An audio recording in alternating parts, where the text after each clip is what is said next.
Bien, y para hablar de números ya se encuentra conmigo en el estudio nuestro compañero Luis Méndez. Luis, buenas noches. Buenas noches, Andrés. Luis, vamos a iniciar hablando de Argentina porque el presidente de este país ya tiene propuestas para el acercamiento con el recién elegido Donald Trump. Así es, Andrés, de acuerdo con el presidente argentino Javier Milei, se estaría buscando la firma de un acuerdo de libre comercio con Estados Unidos, argumentando que el gobierno electo se siente más cómodo trabajando con la actual administración de la República Argentina. Durante una entrevista con la emisora de radio argentina Rivadavia, el jefe de la Casa Rosada señaló que buscará profundizar en las relaciones económicas con Estados Unidos. En una de sus respuestas, Milei exclamó: en estas condiciones nosotros podemos avanzar en mayores acuerdos comerciales con Estados Unidos de la misma manera que estamos avanzando con China. Vale decir que ante la pregunta de la periodista Cristina Pérez sobre si buscaba un acuerdo de libre comercio más profundo con Estados Unidos, Milei respondió, y cito: exactamente así es, me leyó perfecto. En 2023 Estados Unidos fue el cuarto socio comercial de Argentina con un intercambio que registró 5.647 millones de dólares en exportaciones y 8.630 millones de dólares en importaciones. Esto de acuerdo con cifras de la Cancillería. Por su parte, el informe del INDEC presentado en octubre pasado reveló que hasta el mes de septiembre las exportaciones hacia Estados Unidos ubicaron el orden de 4.605 millones de dólares, al tiempo que las importaciones disminuyeron hasta los 4.892 en ese periodo. Pero en otro orden de ideas, el Banco de la República Argentina anunció este miércoles que pondrá en circulación el billete de 20.000 pesos, esto para hacer frente a la alta inflación. Luis, más notas que tienen que ver con Estados Unidos. Hoy se conoció el dato de inflación referente al mes de septiembre. Sí, de acuerdo con los datos del Departamento del Trabajo, la inflación en la mayor economía del mundo se incrementó en 0,2 de puntos porcentual entre el noveno y el 10º mes del presente año. A nivel anual, el aumento fue leve al variar de un 2,4% a un 2,6%. El incremento fue impulsado en parte por alquileres más caros. Así, revela una señal de que los precios podrían estar estabilizándose después de una desaceleración en septiembre. Este fue el primer aumento de la inflación en 7 meses en esa nación. Luis, nos vamos ahora hasta Europa. Agricultores de diversos países de la Unión Europea se manifestaron en contra de un posible acuerdo entre el bloque y el Mercosur, como lo han hecho. Así es, Andrés, hay que destacar que además de los agricultores, también representantes de diversos sindicatos se trasladaron a Bruselas para presionar en medio del temor que el acuerdo pueda ser firmado en el marco de la cumbre del G20 que se llevará a cabo en Brasil.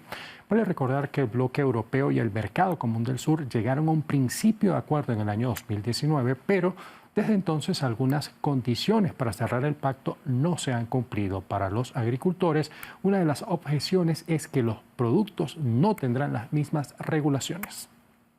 Bueno, hoy estamos aquí para rechazar este acuerdo comercial con Mercosur y rechazar también todo este cambio totalmente antidemocrático de vetar que los países puedan ser soberanos para decidir sobre un acuerdo tan importante. Fomentar acuerdos que traerán a la Unión Europea una cantidad muy importante de alimentos producidos con estándares diferentes y muchas veces más bajos respecto a la salud pública, al bienestar y también con lo que tiene que ver con grandes explotaciones industriales, compromete no solo nuestro futuro como personas campesinas, sino también la salud a nivel europeo.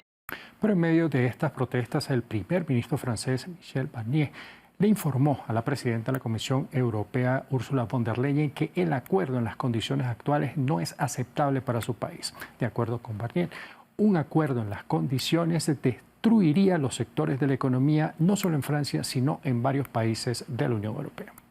Luis, vamos a hablar de criptomonedas porque este miércoles el Bitcoin volvió a tocar máximos históricos. Sí, y es que esta criptodivisa se ha incrementado poco más de un tercio de su valor desde el triunfo de Donald Trump en las elecciones de Estados Unidos. En determinado momento de la jornada, el Bitcoin llegó a cotizarse a un valor de $93.469 por unidad, siendo este un nuevo récord. De acuerdo con muchos especialistas, esta criptomoneda está siendo utilizada como cobertura ante una política fiscal fuerte por parte de Trump a partir de la inflación. Luis, si cambiamos a China, porque ese país lanzó incentivos fiscales para impulsar el mercado inmobiliario. Sí, de acuerdo con los analistas, estas medidas servirán para dar un impulso a este sector que es una parte importante del Producto Interno Bruto de la nación, ya que antes de la crisis aportaba cerca del 30% al mismo. En este sentido, los ministerios de Finanzas, junto con el de Vivienda y Desarrollo Urbano y Rural, además de la Administración Tributaria Estatal, anunciaron, entre otras políticas fiscales, la reducción de impuestos al 1% para la compra de primeras y segundas viviendas que no superen los 140 metros cuadrados, algo que antes estaba previsto para los 90 metros cuadrados. Asimismo, se reducirá la tasa mínima de prepago para el impuesto sobre la apreciación del terreno. El sector inmobiliario en China registró un incremento durante 2 décadas, pero presenta una contracción en parte por una menor cantidad de préstamos a largo plazo otorgados por los bancos en ese país.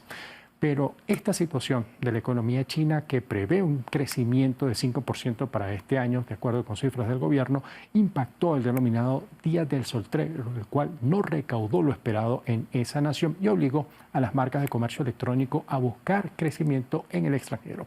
Para los analistas, la crisis inmobiliaria, aunado a las presiones inflacionarias, han generado apatía entre los consumidores. Bien, vamos a conocer los indicadores ahora. Sí, iniciamos en Estados Unidos porque en esa nación los principales mercados de Wall Street cerraron en terreno mixto, con leves ganancias para el Dow Jones y también para el Standard & Poor's 500. Por su parte, en Europa los principales mercados cerraron en terreno negativo. Es el caso del DAX alemán, también el CAC 40 de París y el IBEX 35 de Madrid. En ese continente, la única bolsa que cerró con leves ganancias fue Londres, una situación a la que no escaparon las principales bolsas de América Latina, que también cerraron en terreno mixto a lo largo de la jornada. Destaca el caso del incremento que tuvo Merval en la jornada. ¿Y cuál es nuestra cifra del día, Luis? Tiene que ver en este caso con los 80 millones de dólares a repartir entre los dos boxeadores. Estamos hablando de Jake Paul y también de Mike Tyson, que se enfrentarán el próximo 15 de noviembre. 40 millones para cada uno. Para Tyson representa 10 millones más que lo que ganó en la pelea con Evander Holyfield, donde fue una bolsa de 30 millones de dólares. Luis, muchas gracias por la información de la economía. A ti, Andrés, un placer.